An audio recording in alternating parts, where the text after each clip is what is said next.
서울 외곽의 조용한 아파트 단지. 이혼한 지 어느새 15년이 넘은 58세의 윤정이는 혼자 산 지 오래였다. 아이들은 이미 다 커서 각자의 삶을 살고 있었고 명절에나 간신히 연락이 닿을 뿐이었다. 아침이면 눈을 뜨고 밥을 챙기고 정해진 시간에 집 근처 마트를 다녀오는 게 하루의 전부였다.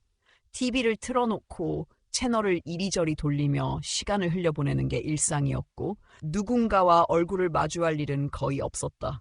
그렇게 무심하게 지나가는 나날들 가운데 아파트 우편함에 꽂혀있던 한 장의 전단지가 눈에 들어왔다. 선유도 당일치기 여행 단돈 2만 원. 빨간 글씨로 적힌 가격에 시선이 멈췄다. 이 정도면 뭐라도 하나 사야 하는 장사 속이겠지 하는 생각이 스치긴 했지만 그런 의심조차 귀찮을 만큼 요즘의 삶은 무료했다. 바다 한 번 본 지가 언젠지도 기억나지 않았다. 잠깐이라도 바람 쐬고 오면 좋겠다는 마음이 앞섰다. 그렇게 정희는 전단지 아래에 적힌 전화번호로 예약을 하고 며칠 뒤 아침 일찍 지하철역 앞에서 모이는 약속 장소로 향했다. 도착하자 비슷한 또래의 노년층 사람들이 삼삼오오 모여 있었다. 전부 30명은 좋게 되어 보였다. 모두들 무심한 듯 적당히 기대를 내려놓은 얼굴들이었다. 사람들과 별 대화 없이 조용히 서 있던 정희는 곧 도착한 중형 관광버스 쪽으로 발걸음을 옮겼다. 가이드는 밝은 목소리로 인사를 건네며 사람들을 안내했다. 분위기를 띄우려는 듯한 말투였지만 그 안에 담긴 말들은 지나치게 익숙하게 느껴졌다. 오늘 하루 신나게 즐기고 갑시다! 라는 말이 어쩐지 빈말처럼 들렸다. 버스 안은 이미 냉방이 되어 있었고 앞쪽 운전석에는 기사 한 사람이 앉아 있었다. 중년 남성, 회색빛의 제복 상의에 최명호라는 명찰이 달려 있었다. 그는 주변 사람들과 눈도 잘 마주치지 않았다. 가이드가 활기차게 말을 이어가는 동안에도 그는 별다른 반응 없이 고개만 잠시 끄덕였을 뿐이었다. 한참을 달리는 동안 가이드는 쉬지 않고 마이크를 잡고 있었다. 처음엔 여행지 소개를 하는 듯했지만 곧 분위기는 이상하게 흘러가기 시작했다. 건강식품, 혈액순환기기, 관절 영양제, 익숙하고도 필요한 단어들이 연달아 흘러나왔다. 정희는 곧 이 여행의 진짜 목적을 눈치챘다. 선유도 관광은 단지 명분일 뿐 본질은 중노년층을 대상으로 한 상술적인 판매 행사였다. 예상은 했지만 막상 마주하니 실망감이 컸다. 하지만 동시에 이 자리에 함께하고 있는 다른 노인들의 표정을 살펴보며 묘한 연대감 같은 것이 피어났다. 모두 다 알고도 온 걸까? 아니면 알면서도 외면한 걸까? 점심시간이 되자 가이드는 얇은 비닐봉지를 하나씩 나눠주었다. 안에는 김밥 한 줄과 작은 생수병 하나가 들어있었다. 2만 원짜리 여행의 실체는 이렇게 초라했다. 배를 채우기보다는 욕이나 할 수 있는 수준의 간식. 버스가 잠시 휴게소에 멈췄을 때 정희는 앞쪽 운전석에 여전히 앉아있는 최명호 기사를 우연히 보게 되었다. 사람들 모두 내려있는 상황에서도 그는 자리에서 움직이지 않았다. 아무것도 먹지 않고 가만히 앉아있는 모습이 어쩐지 눈에 밟혔다. 정희는 자신의 가방에서 편의점에서 사온 샌드위치와 음료 하나를 꺼냈다. 특별한 이유는 없었다. 단지 뭔가 나누고 싶었다. 처음엔 고개를 저으며 거절했지만 결국 정희의 손에서 그것을 받아들였다. 그 순간만큼은 이 무표정한 기사와의 거리감이 아주 조금 줄어든 것 같았다. 다시 버스가 출발했다. 창밖의 풍경은 점점 서울을 벗어나 농촌 쪽으로 바뀌어갔다. 파랗게 펼쳐진 논밭 사이로 드문드문 집들이 보였고 어느 순간 바다가 눈에 들어왔다. 그 풍경을 바라보며 정희는 마음이 조금은 가벼워지는 것을 느꼈다. 옆자리의 아주머니들도 조용히 창밖을 응시하고 있었고 그 표정엔 잠시나마 평온함이 감돌았다. 하지만 기쁨은 오래가지 않았다. 가이드가 마이크를 잡고 말했다. 선유도에 가기 전에 먼저 들를 곳이 있다는 말. 예상했던 대로였다. 버스는 바다가 내려다 보이는 언덕 위 건강나눔센터라는 간판이 붙은 큰 건물 앞에 멈췄다. 말만 센터지 본질은 판매장이었다. 가이드는 승객들에게 버스에서 내려 입장하라는 안내를 했다. 정희는 그제야 다시 한번 앞쪽을 바라보았다. 최명호 기사는 여전히 말이 없었다. 하지만 그의 눈빛엔 어쩐지 미안함이 비쳤다. 자신이 이들을 그런 장소까지 데려다주고 있다는 무언의 죄책감처럼. 정희는 가볍게 고개를 끄덕였다. 괜찮다는 신호였고 그 짧은 눈맞춤 속에서 서로의 처지를 조금은 이해하게 된 듯한 느낌이 들었다. 판매장은 생각보다 훨씬 붐볐다. 안마기, 자석팔찌, 혈압 측정기, 각종 건강식품, 열정적인 설명이 이어졌고 일부는 실제로 지갑을 꺼냈다. 정희는 조심스레 옆자리 할머니에게 인터넷에서 더 저렴하게 구입할 수 있다는 말을 건넸다.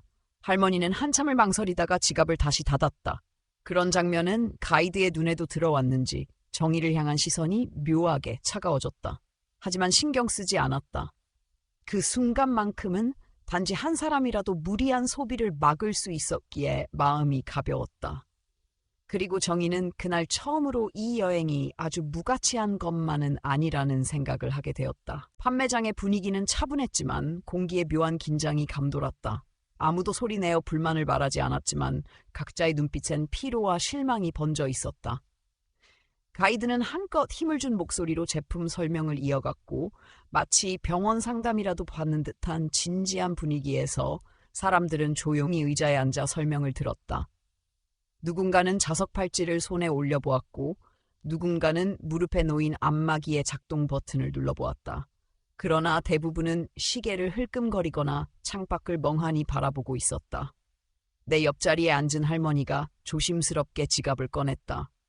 카드를 꺼내들고 망설이는 모습에서 결정의 순간이 느껴졌다. 연금을 모아 이 안마기를 사야겠다고 중얼거리며 카드를 가볍게 만지작거리는 할머니에게 나는 조용히 말했다. 그 제품 인터넷에서 훨씬 싸게 살 수 있다고. 급하게 결정하지 않아도 된다고. 할머니는 잠시 눈빛이 흔들리더니 다시 지갑을 가방에 넣었다. 아무 말 없이 고개만 끄덕였다. 그 모습을 가이드가 본 듯했다. 시선을 느낄 수 있었다. 불쾌한 기색이 얼굴에 스쳤지만 나는 시선을 피하지 않았다. 어차피 처음부터 마음에 들지 않았던 여행이었다. 기대하지 않았기에 실망도 크지 않았고 오히려 이상할 정도로 담담했다.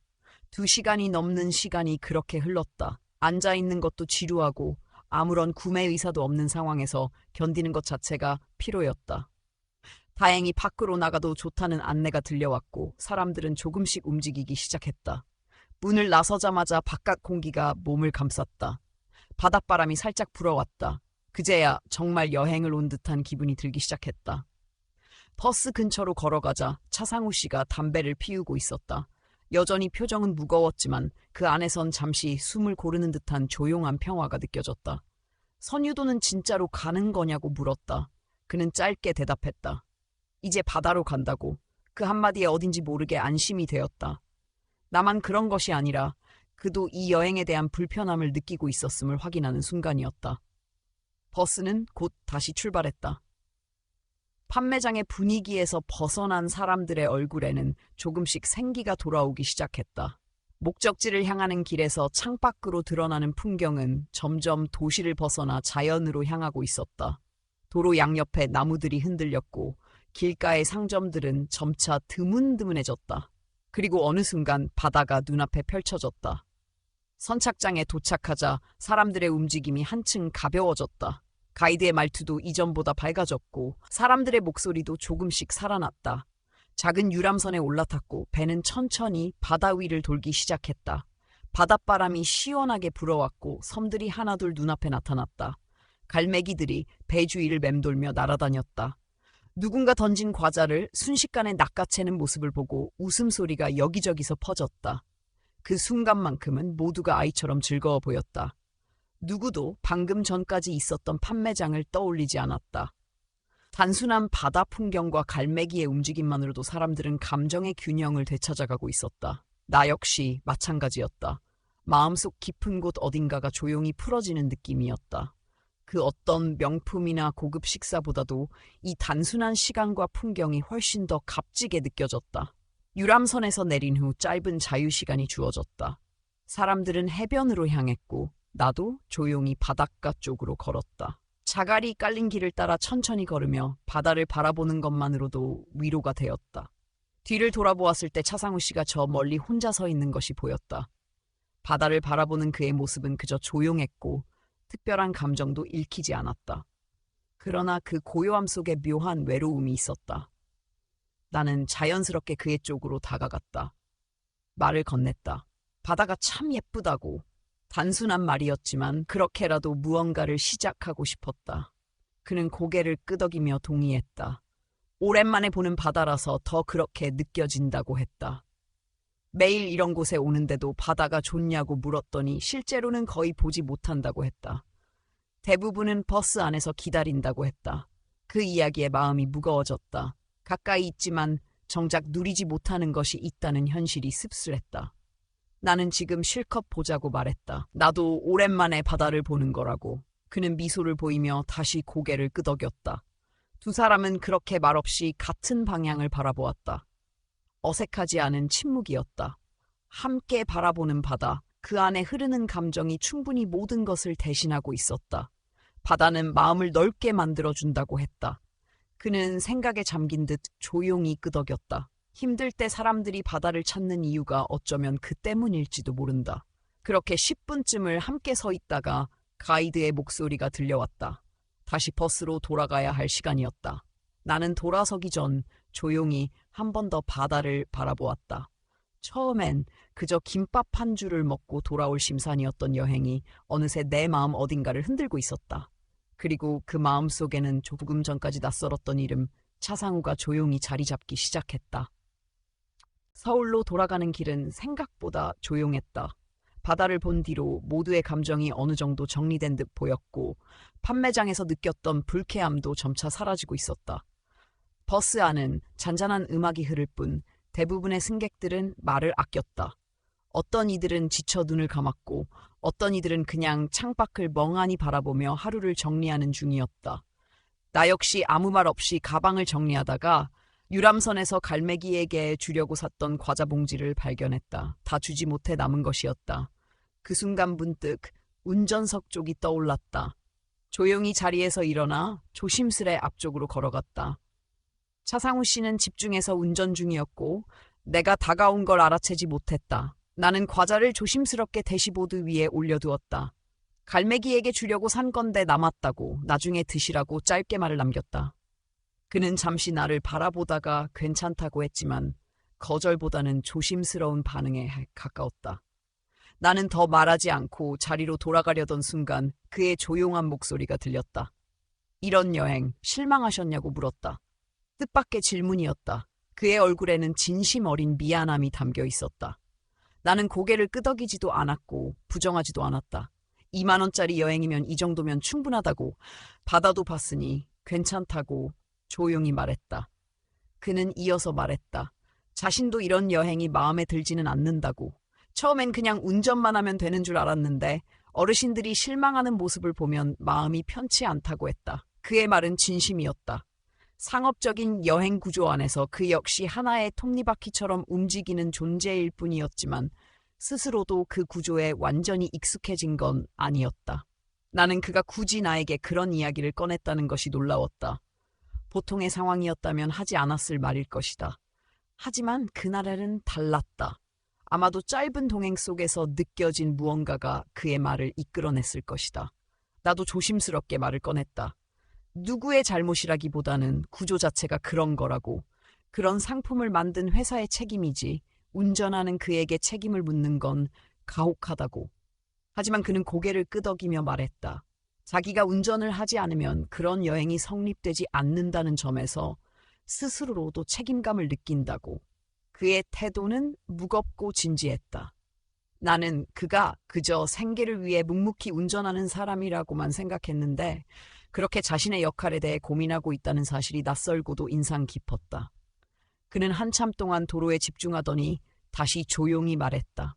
손님 중에 이렇게 말을 걸어주는 분은 처음이라고. 평소엔 말이 적은데 오늘은 왜 그런지 모르겠다고. 나 역시 평소엔 낯선 사람에게 먼저 말을 걸지 않는다. 그런데도 그날 이상하게 마음이 움직였다. 아마도 바닷가에서 그가 혼자 서 있던 모습 때문이었을 것이다. 나와 다르지 않은 외로움이 그에게도 있다는 걸 느꼈기 때문일지도 몰랐다. 버스는 서울 도심으로 서서히 진입했다. 창밖에 불빛들이 하나둘 눈에 들어오기 시작했고 도로 위 차량의 움직임이 익숙한 도시의 풍경을 되살렸다. 각자의 집으로 돌아갈 시간이 다가오고 있었다. 도착 직전 나는 다시 짐을 챙기기 시작했다. 사람들은 하나둘 일어섰고 출구 쪽으로 이동하고 있었다. 내가 버스에서 내리려던 순간 차상우 씨와 다시 눈이 마주쳤다. 그는 조용히 고개를 숙였다.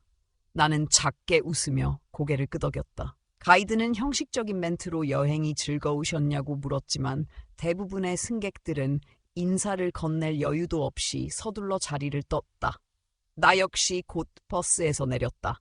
그러나 집으로 향하기 전 나는 마지막으로 한 번 더 버스를 돌아보았다. 차상우 씨가 여전히 운전석 앞에 서 있었다.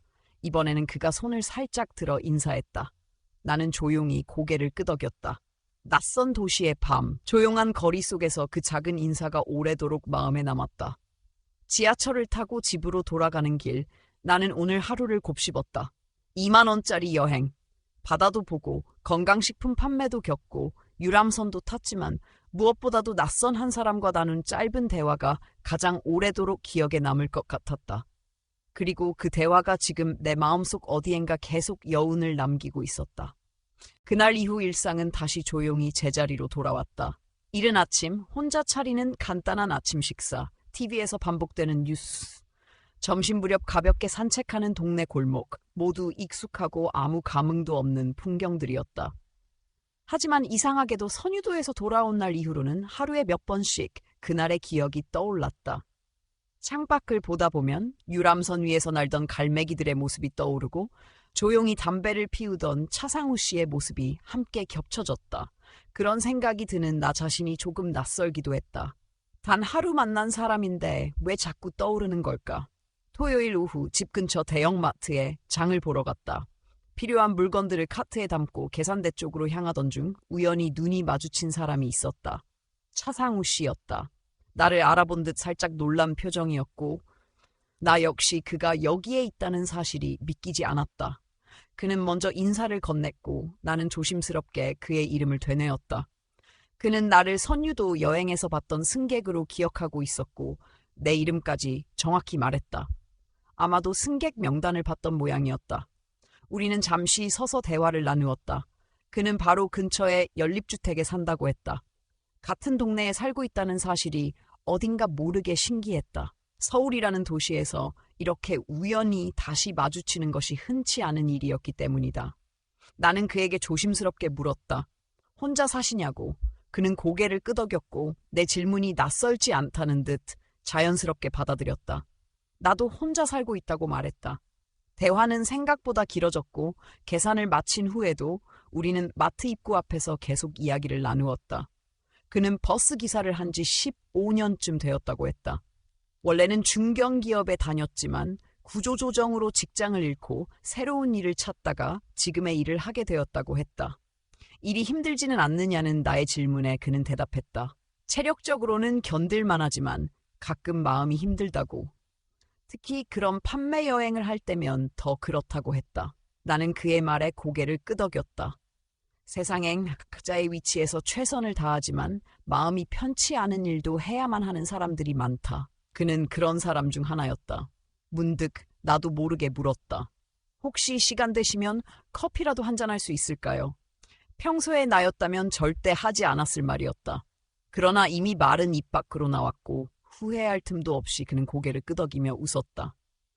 그렇게 우리는 마트 근처 작은 카페로 향했다. 카페는 조용하고 아담한 분위기였다. 우리는 블랙커피를 주문했다. 처음엔 어색했지만 대화는 금세 자연스러워졌다. 그는 선유도 여행 이후로 많은 생각을 했다고 했다. 자신이 하는 일에 대해, 그리고 그날 내가 건넨 과자 봉지와 따뜻한 말 한마디가 오랫동안 마음에 남았다고 했다. 나는 웃으며 말했다. 사실 나도 그날 이후로 계속 생각이 났다고. 그렇게 우리의 대화는 길어졌고 서로의 이야기를 꺼내놓는데 시간이 오래 걸리지 않았다. 그는 젊었을 때 여행을 좋아했지만 지금은 매일 바다 가까이 가면서도 정작 제대로 본 적이 없다고 했다. 그의 말에 마음이 찡했다. 가까이 있지만 누리지 못하는 것들, 그건 나도 마찬가지였다. 나는 오랫동안 혼자 살았고 아이들은 이제 각자의 사회삶에 바빠 명절이 아니면 얼굴도 보기 어렵다고 했다. 가끔 외롭냐는 그의 질문에 나는 고개를 끄덕였다. 특히 밤이나 주말이 그렇다고. 그는 공감했다. 일할 땐 괜찮은데 집에 돌아오면 빈집이 더 크게 느껴진다고. 서로의 외로움을 꺼내놓은 우리는 조금 더 가까워진 느낌이었다. 그렇게 2시간이 훌쩍 흘렀다. 카페를 나서며 그는 말했다. 이런 대화가 참 오랜만이라고. 나도 마찬가지였다. 누군가와 이렇게 길게 진심 어린 이야기를 나눈 것이 정말 오래간만이었다. 그날 이후 우리는 가끔 연락을 주고받기 시작했다. 문자를 주고받거나 동네에서 마주치면 함께 커피를 마셨다.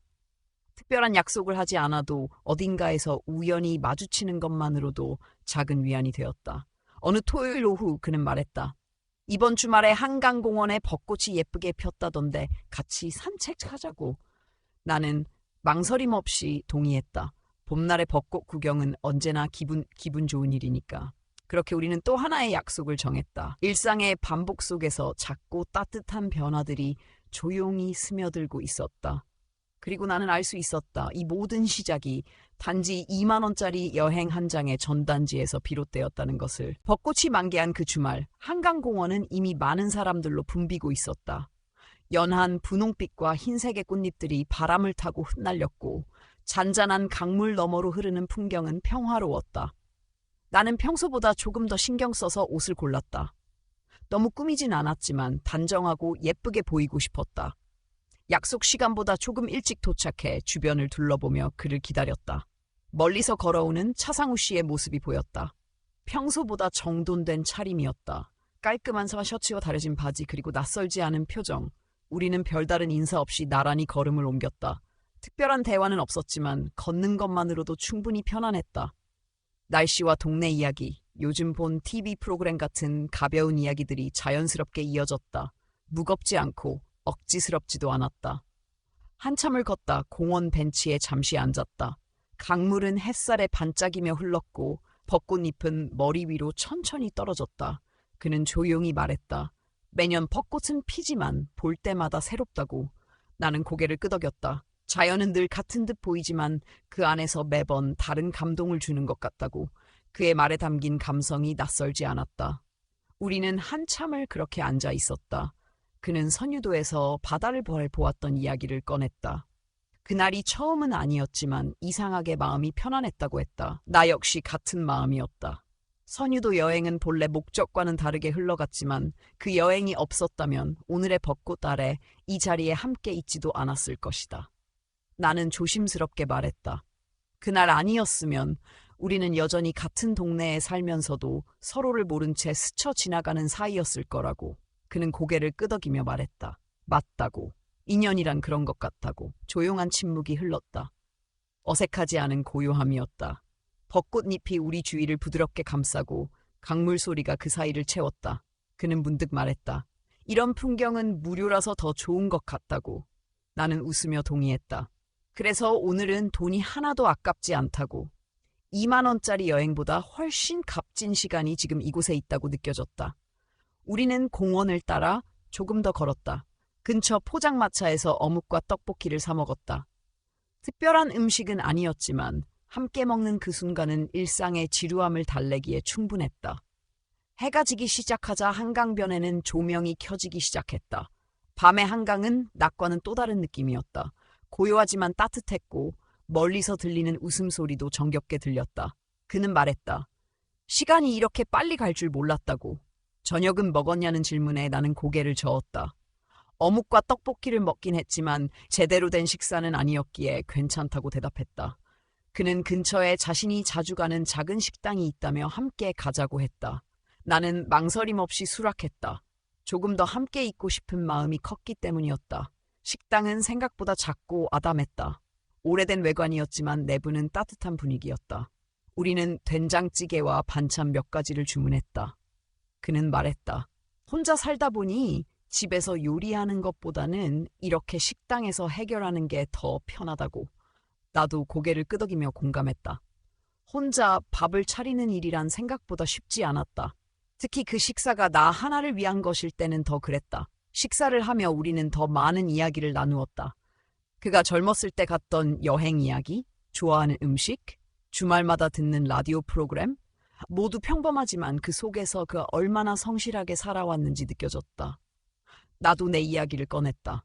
어릴 적 동네에서 친구들과 놀던 기억, 문방구에서 사 먹던 과자, 아버지가 돌아가신 후 가족들이 어떻게 흩어졌는지까지 그는 조용히 내 이야기를 들었고 때로는 짧게 대답하며 공감해 주었다. 식사를 마친 후 우리는 함께 따뜻한 차를 마시며 이야기를 이어갔다.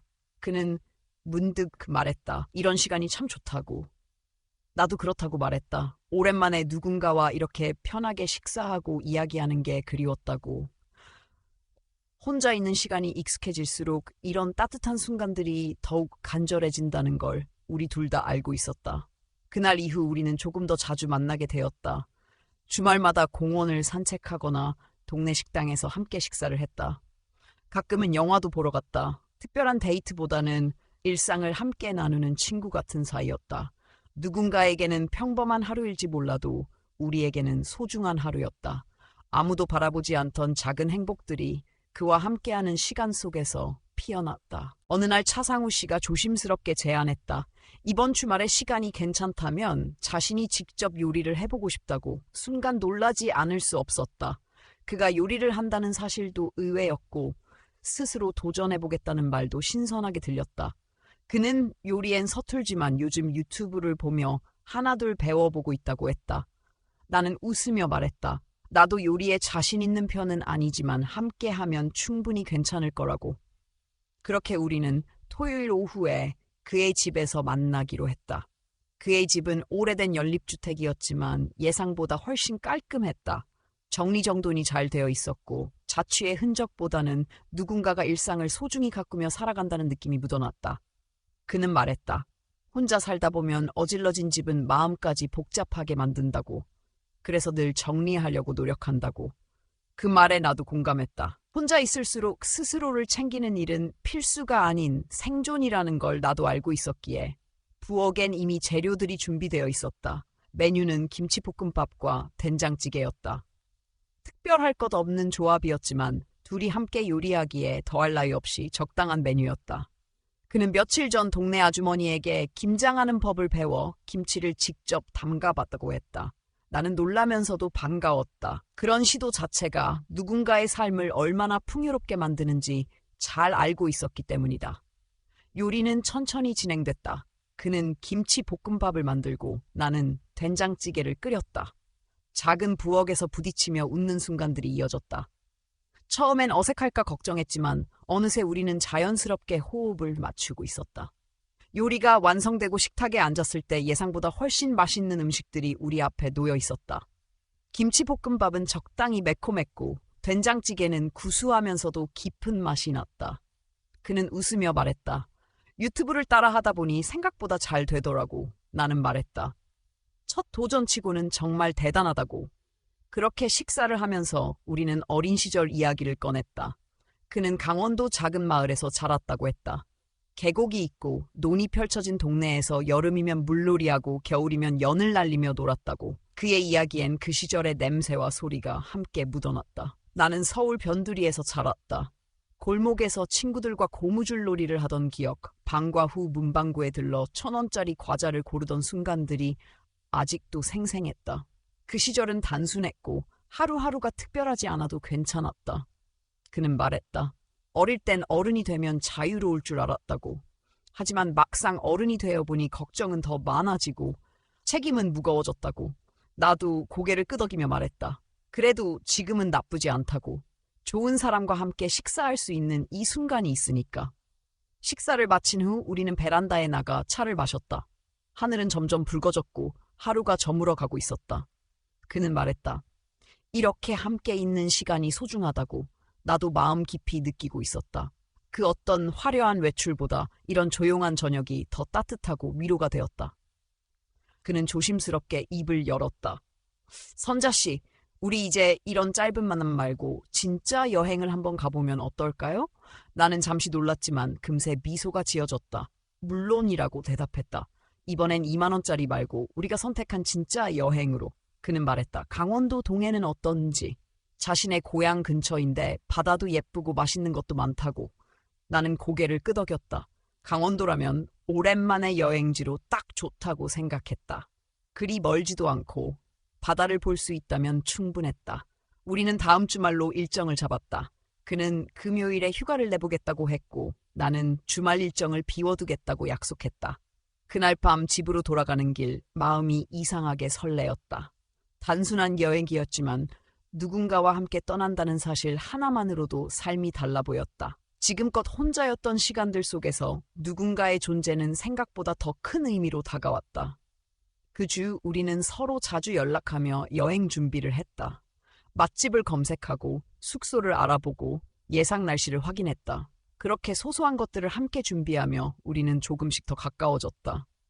어느새 서로의 일상에 자연스럽게 스며들고 있었다. 2만 원짜리 여행에서 시작된 인연이 이제 진짜 여행으로 이어지고 있었다. 강원도 여행은 기대 이상이었다. 동해의 바다는 맑고 깊었고 백사장은 한적했다.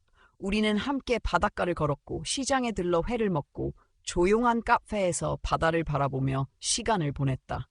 둘 다 오랜만에 떠나는 여행이었기에 모든 것이 새롭고 소중하게 느껴졌다. 숙소는 작지만 깔끔했고 밤에는 바람 소리를 들으며 늦게까지 이야기꽃을 피웠다. 특별한 일정은 없었지만 함께라는 사실만으로 충분했다. 그 여행 이후 우리의 관계는 자연스럽게 더 가까워졌다.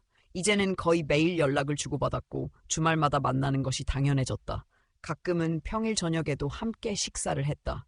각자의 삶은 여전히 바빴고 외로움이 완전히 사라진 건 아니었지만 서로의 존재가 큰 위안이 되었다. 어느 토요일 저녁 내가 처음으로 그를 집에 초대했다. 오랫동안 혼자 살아왔기에 누군가를 집으로 초대한다는 것이 쉽지 않았지만 이번만큼은 특별한 저녁을 준비하고 싶었다. 그날 나는 정성스럽게 소고기 미역국과 반찬 몇 가지를 만들었다. 식탁 위에는 작은 꽃병을 올렸고 조명도 은은하게 조절했다. 그는 문을 열고 들어서자마자 놀란 눈빛을 감추지 못했다. 음식 냄새와 따뜻한 분위기에 감사하다는 인사를 건넸고 나는 겸손하게 웃으며 자리에 앉혔다. 우리는 천천히 식사를 하며 지난 한 달을 되돌아보았다. 함께 갔던 동해의 파도 소리, 시장에서 웃었던 순간들, 카페에서 나눈 짧은 대화까지 모든 것이 선명하게 기억났다. 그는 말했다. 우리가 처음 만난 날이 벌써 한 달이 넘었다고. 나는 그 말에 조용히 고개를 끄덕였다. 그날 우편함에 꽂혀있던 전단지를 꺼내지 않았다면, 그 여행을 선택하지 않았다면 아마 지금 이 자리는 없었을 것이라고. 그는 웃으며 말했다. 그날 자기가 운전하게 된 것도 원래는 다른 기사님이 갑자기 아프셨기 때문이었다고. 그렇게 말하고 나니 이 모든 만남이 우연이라기보다 필연처럼 느껴졌다. 식사를 마친 후 우리는 거실로 자리를 옮겨 따뜻한 차를 마셨다. 창밖엔 가을비가 조용히 내리고 있었다. 그는 작은 상자를 꺼내 나에게 건넸다. 열어보니 심플한 디자인의 은색 팔찌가 들어있었다. 특별히 화려하지도 않았고 값비싸 보이지도 않았지만 그 안에 담긴 마음이 고스란히 전해졌다. 그는 말했다. 우리의 첫 만남을 기념하고 싶었다고. 나는 작게 웃으며 손목에 팔찌를 찼다. 나도 선물을 준비해 두었다. 그가 좋아하는 작가의 책 한 권과 내가 직접 뜬 목도리였다. 밤마다 TV를 보며 조금씩 넣은 것이었다. 그가 포장을 열자 예상치 못한 선물에 감동한 표정이 역력했다. 그는 목도리를 조심스럽게 목에 감으며 말했다. 올겨울은 따뜻하게 보낼 수 있겠다고. 우리는 그렇게 조용한 밤 선물과 마음을 주고받았다. 그는 말했다. 가끔 생각한다고. 그 싸구려 여행이 아니었으면 우린 이렇게 만나지 못했을 거라고. 나는 미소 지으며 대답했다. 맞다고. 2만 원이 이렇게 값진 투자가 될 줄은 몰랐다고. 우리는 웃었고 그 웃음 안에는 지난 시간을 함께 견뎌온 따뜻함이 담겨 있었다. 우리는 법적인 관계를 맺진 않기로 했다. 각자의 가정과 자녀들이 있었고 지금 이대로의 관계가 가장 자연스럽고 편안했기 때문이다. 그는 말했다. 누군가를 위해 존재한다는 게 얼마나 큰 위로가 되는지를 이제 알 것 같다고. 나 역시 고개를 끄덕이며 말했다. 혼자였던 시간들도 소중했지만 지금은 함께여서 더 좋다고. 창밖의 빗소리는 밤이 깊어질수록 점점 잦아들었다. 하지만 이제는 그런 밤이 외롭지 않았다. 서로가 있었고 함께 보낼 내일이 있었기 때문이었다. 그날의 여행은 기억 속의 사진처럼 점점 흐려질지도 모르지만 그 여행이 남겨준 사람은 앞으로도 계속 곁에 있을 것이다. 그리고 나는 그 사실만으로도 충분히 따뜻했다. 계절이 몇 번 바뀌고 우리가 만난 지 어느덧 1년이 되었다. 그동안 많은 일이 있었다. 함께 간 여행도 여러 번이었고 명절에는 서로의 자녀들에게 인사를 나누기도 했다. 처음엔 어색해하던 아이들도 차츰 우리를 자연스럽게 받아들였고 딸아이는 말했다. 엄마, 요즘 표정이 훨씬 밝아졌어요. 그 말 한마디가 오래도록 마음에 남았다. 오늘은 우리가 처음 만난 날을 기념하는 특별한 날이었다. 차상우 씨는 저녁을 직접 준비했다고 했고 나는 설레는 마음으로 옷을 고르고 화장을 했다. 너무 꾸미지 않으려고 했지만 오늘만큼은 조금은 특별해지고 싶었다. 그의 집에 도착했을 때 문을 열자마자 은은한 촛불과 정성껏 차려진 식탁이 나를 맞이했다. 스테이크와 샐러드 그리고 와인 한 병이 준비되어 있었다. 그는 어제부터 준비했다고 했다. 서툴지만 특별한 날이라 정성을 들였다고. 우리는 식사를 하며 지난 1년을 되돌아보았다. 선유도 여행, 한강 산책, 강원도 바다, 마트에서의 우연한 재회, 서로의 집에서 나눈 소박한 식사들. 대단한 사건은 없었지만 그 하나하나가 우리에겐 잊지 못할 순간이었다. 그는 조심스럽게 작은 상자를 꺼냈다. 열어보니 은은한 광택의 팔찌가 들어있었다. 그는 말했다. 별건 아니지만 우리의 시작을 기억하고 싶었어요. 나는 고개를 끄덕이며 조용히 팔찌를 찼다. 나도 준비한 선물이 있었다. 그가 좋아하는 작가의 신간소설과 직접 손으로 짠 스웨터였다. 긴 겨울밤 TV를 틀어놓고 조금씩 짜내려간 따뜻한 시간의 결과물이었다. 그는 말없이 스웨터를 껴안으며 웃었다. 올겨울은 진짜 따뜻하겠네요. 그 말에 나도 웃었다. 마음을 나누는 사람이 있다는 건 추운 계절을 이겨내는 가장 든든한 방패가 되었다. 창밖에는 겨울비가 조용히 내리고 있었다. 그는 천천히 말했다. 선자 씨, 앞으로도 이렇게 함께할 수 있을까요? 나는 주저하지 않고 대답했다. 물론이에요. 많은 계절이 지나가겠지만 한편은 어떤 계절이든 다 괜찮을 거예요. 우리는 결혼하지 않기로 했다. 법적인 관계보다는 지금 이대로 서로를 아끼고 의지하는 동반자로 남고 싶었다. 자녀들에게도 친구들에게도 우리는 좋은 친구라고 소개했다. 서로를 구속하지 않고 자유로운 일상 속에서 서로를 향한 마음만은 지키기로 했다. 그는 가끔 말했다. 그 여행에서 파는 건강기기는 하나도 기억나지 않지만 선자 씨는 기억나요. 나 역시 고개를 끄덕였다. 2만 원짜리 여행이 내 인생 가장 값진 선물이 될 줄은 몰랐어요. 그날의 전단지가 없었다면, 그 우연한 하루가 없었다면 우리는 지금도 여전히 혼자였을 것이다. 비가 그치고 창밖의 거리가 조용해졌다. 우리는 창가에 앉아 음악을 들으며 차를 마셨다. 아무 말도 없이 흘러가는 시간이었지만 그 고요 속엔 수많은 감정들이 오갔다. 삶이란 예측할 수 없는 방향으로 흐르지만 그 속에서 가장 뜻밖의 선물이 찾아오기도 한다.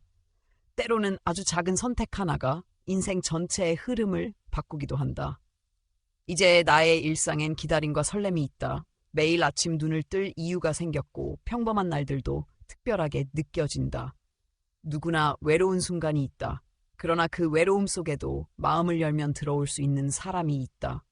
그렇게 한 사람의 존재가 또 한 사람의 삶을 바꾸는 일은 생각보다 가까이에 있다. 지금도 누군가는 우편함 속 전단지를 무심코 꺼내들 것이다. 그 종이 한 장이 인생을 바꿀 거라고는 아무도 예상하지 못할 것이다. 하지만 삶이란 그런 것이다. 기대하지 않았던 순간 아주 작고 사소한 시작이 인생에서 가장 따뜻한 장면이 되기도 한다. 그리고 그 장면은 가끔은 오래도록 혼자였던 두 사람에게 함께라는 새로운 계절을 선물해준다. 오늘의 이야기에 귀 기울여 주신 여러분께 진심으로 감사드립니다. 낯선 전단지 한 장에서 시작된 만남이 인생의 새로운 계절로 이어지는 과정 함께 나눌 수 있어 참으로 따뜻한 시간이었습니다. 이번 이야기를 통해 우리 모두가 다시 한번 되새길 수 있었던 것은 작고 사소한 선택 하나가 때로는 우리의 삶을 바꾸는 큰 전환점이 될 수 있다는 사실입니다. 익숙한 일상 속에서도 열린 마음과 따뜻한 시선으로 서로를 바라본다면 언제 어디서든 소중한 인연은 시작될 수 있습니다. 외로움은 누구에게나 찾아오지만 누군가와 함께 나누는 진심은 그 어떤 외로움도 이겨낼 수 있는 큰 힘이 됩니다. 오늘의 이야기가 여러분 마음속에도 작은 울림이 되었기를 바라며 앞으로도 더 많은 감동과 공감의 이야기로 여러분을 찾아뵙겠습니다. 저희 채널을 응원해 주시려면 아래에 좋아요를 눌러주시고 여러분의 소중한 감상을 댓글로 남겨주세요. 또한 채널을 구독해 주시면 다음 이야기들도 가장 먼저 만나보실 수 있습니다. 여러분의 따뜻한 관심과 참여는 저희에게 큰 힘이 됩니다.